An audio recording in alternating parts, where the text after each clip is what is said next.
Comic on the way. Make a lot of noise for him. Let's finish strong. Make some noise for Gary Lee.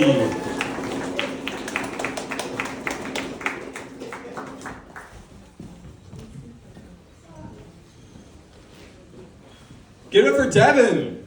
Look what you got, Catholic, making Scientology look like a viable alternative. All right, so how y'all doing tonight? Last comic? I'm doing pretty good. I'm trying to improve myself this year. You know, get into shape. Sometimes that's difficult when you've been with somebody for a long time. I'm married. I've been married for 10 years. Yeah. She's not helpful in these things. She's 10 years, long time, right? I could walk in here and come and say, you know, this week I'm going to go to the gym, work out every day. She's coming hot right behind me.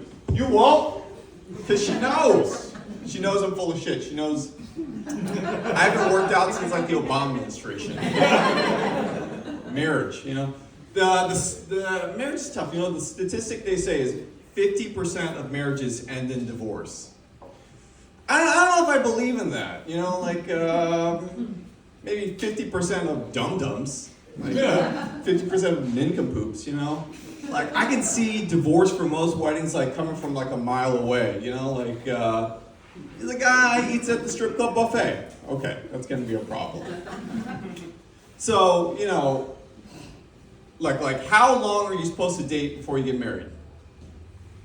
Anybody got an idea? It's 3 years. You gotta run the traps, you know? Like, you gotta move in together, you gotta go on a trip together, you have to leave a single piece of cake in the fridge and see what happens. Then you gotta get married.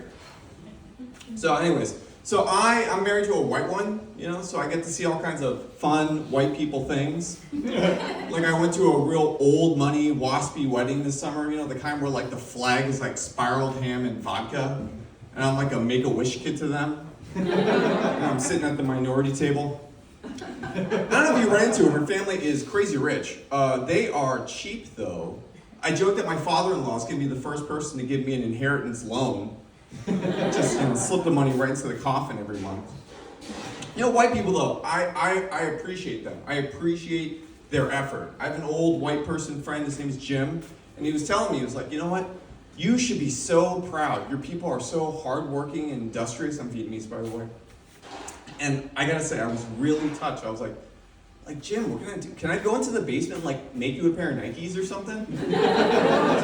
Sweatshop joke. So anyway, so I'm in a biracial relationship, so that's fun. You know, my wife tries to get involved in my culture.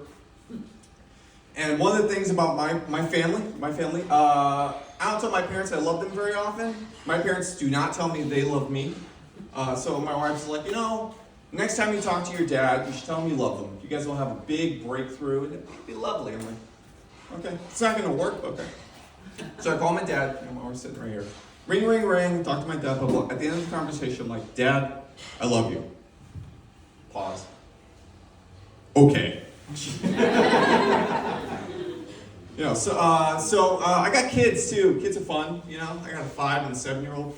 You know, kids nowadays, parenting is complicated, you know, like, every kid's got, like, something, like, occupational therapy, like, speech. My son has anxiety, so I take him to a person, to a highly paid professional to talk about his problems. Like, I don't remember parenting being like this when I was a kid.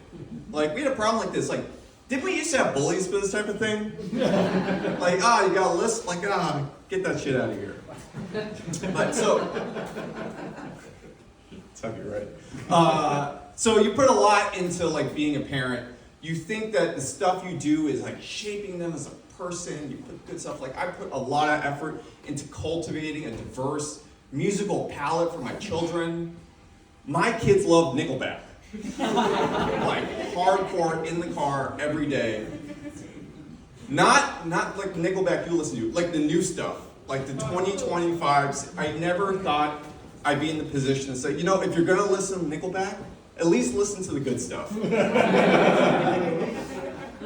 Anyways, I'm also from Seattle, so you know that's fun. You know, I don't know if you guys know where it is. It's that big gender-neutral bathroom on the way to Alaska. Like I've been here for a long time. I've been in DC for like 15 years. I love DC. DC in general is an easy place to love. No complaints. Being from the West Coast, the outdoorsy stuff, dare I say, a bit suboptimal. Like I went hiking and camping like a month ago, and I'm like going to my campsite, and it's out past Frederick, and I'm setting this up for you guys. As I'm driving through the cul-de-sac to get to my campsite, I park down, I get my camp set up, and I'm looking at the houses in the background. I'm like, I'm not trying to be like difficult, but I'm pretty sure I'm not supposed to be able to order DoorDash to my campsite. Anyways, thanks guys, appreciate it. Gary Lee, everybody, let him hear it, Gary Lee.